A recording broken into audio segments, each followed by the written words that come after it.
Amis de langue française, je vous salue dans le beau nom de notre Seigneur Jésus-Christ.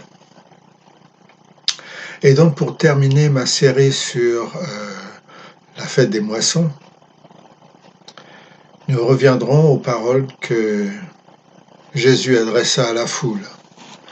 Dans l'évangile de Matthieu chapitre 11, verset 28 à verset 30, lorsqu'il dit « Venez à moi, vous tous qui êtes fatigués et chargés, et je vous donnerai du repos.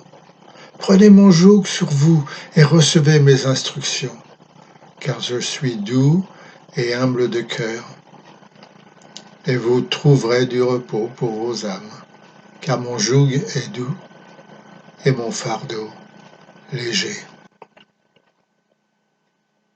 Alors vous voyez, les seuls titres que Jésus a sur sa carte de visite sont doux et humble de cœur. Ce qu'il veut dire par ces titres, c'est je ne m'emballe pas ni ne perds patience avec l'étudiant qui hésite et qui est peu capable.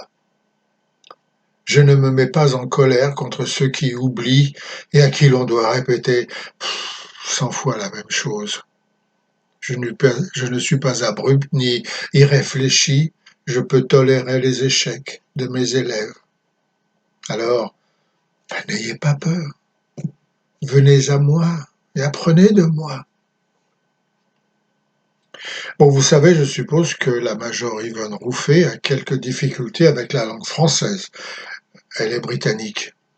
Tenez, le masculin et le féminin, par exemple. Quel mélange agréable pour une petite Britannique. Et cependant, nous qui sommes de langue française, nous n'avons aucune difficulté à savoir ce qui est masculin et ce qui est féminin. Et pourquoi? Eh bien parce que depuis notre plus tendre enfance, dans les bras de notre maman, nous avons appris que certaines choses sont au féminin, alors que d'autres sont au masculin. En nous pelotonnant dans les bras de notre maman, en regardant fixement son beau visage, en s'amusant du mouvement de ses lèvres et en écoutant le son de sa voix, nous avons appris rapidement ce qu'une Britannique ou qu'un Britannique mettra des années à connaître et comprendre. Écoutez, Jésus, avant de prononcer les paroles que nous étudions aujourd'hui, pria en ces termes, Matthieu chapitre 11, verset 25. « Je te loue, Père, Seigneur du ciel et de la terre, d'avoir caché cela aux sages et aux intelligents et de l'avoir révélé aux tout petits. » Vous voyez, mes amis, en me pelotonnant dans les bras de mon Sauveur, en regardant son beau visage, en m'étonnant du mouvement de ses lèvres, en écoutant le son de sa voix, j'apprends de lui. Et il me donne ses instructions. Les choses aussi belles que le langage des anges, l'amour du Père céleste, le mystère de la foi, la pensée qui vient du Seigneur, le secret de la vraie vie, ne s'apprennent pas avec des leçons compliquées. Il n'y a pas de maître, de professeurs qui peuvent enseigner ces choses. Nous devons venir à Jésus et apprendre de lui en l'aimant tout simplement. Et grâce à cela, eh bien, le professeur devient aussi un ami.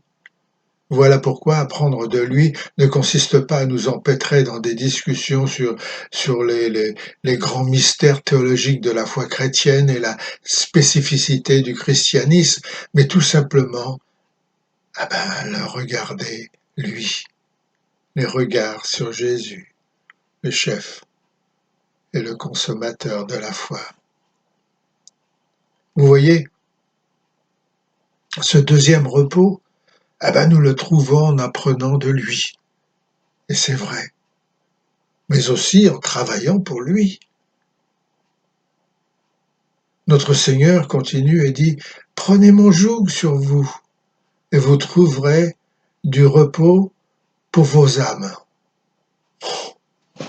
Après un joug que j'ai dû retirer, laissez-moi relever celui-là, parce que qu'est-ce qu'il est lourd.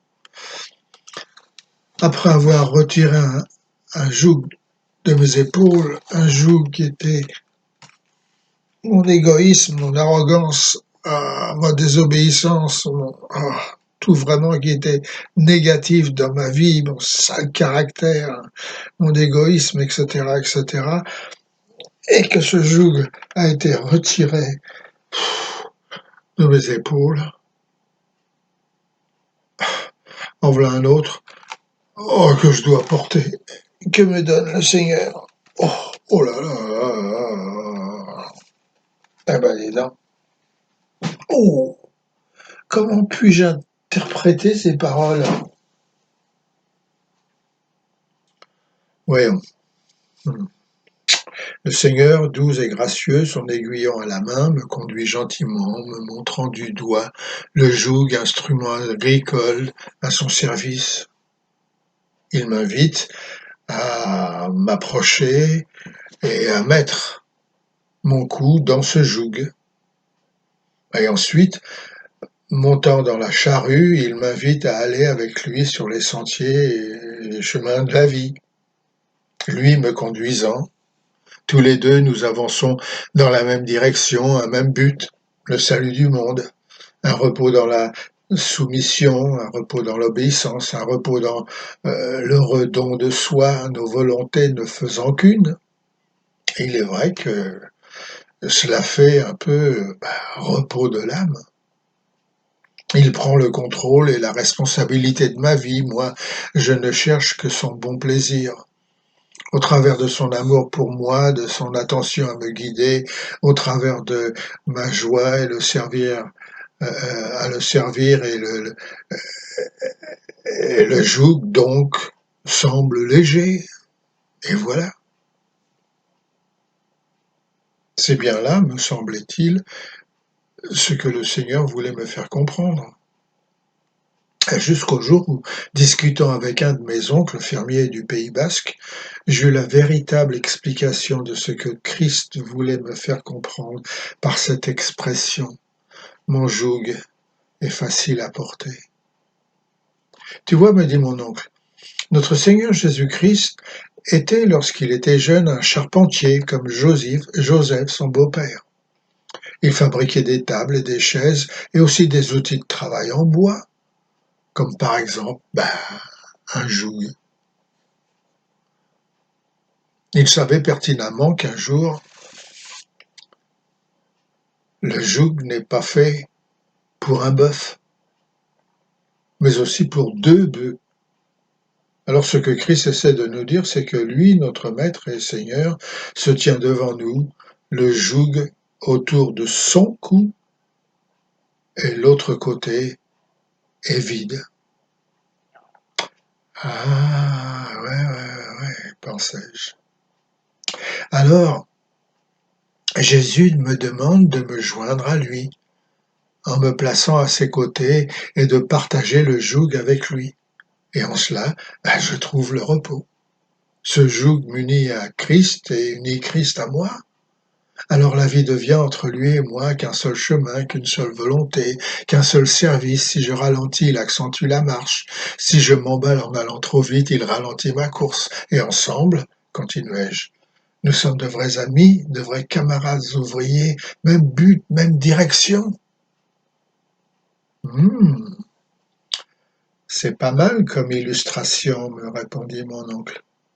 Mais sais-tu pourquoi le joug est léger? Je suppose qu'il est léger parce que le Seigneur est à mes côtés et que cela m'encourage. Non, me dit-il. Vous voyez,